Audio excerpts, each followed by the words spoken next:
Investigators releasing those new details about the hours that led up to the arrest of a 26-year-old armed man today. Just a reaction to news brought to you first as it was unfolding overnight at the Blackstone Family Restaurant in Green Bay. Emily Riley once again live at the restaurant at the corner of Ashland and West Walnut with what we're learning right now. Emily. Bill, as I mentioned, the Brown County Sheriff's Office says identifying the suspect was a joint effort with the Green Bay Police Department and eyewitnesses.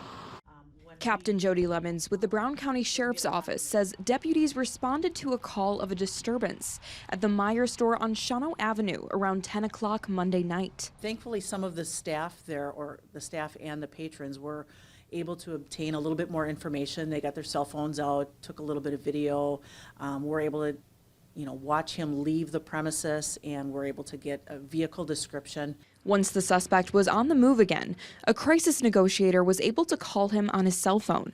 Captain Lemons says the negotiator spoke with the man for hours. I'm here to help you. I understand you're upset. We want to get you through this, and just establishing that rapport. That's what our negotiators are trained at. Police were finally able to identify his location at a restaurant by hearing the background noise and called places that were still open. I'm just kind of on the phone trying to be nonchalant, and I was like, yeah, he's wearing a black hat. I'm like, is there an officer coming here? Captain Lemons says the suspect, who had a gun on him, finally walked out of the restaurant around 3 a.m. and was arrested.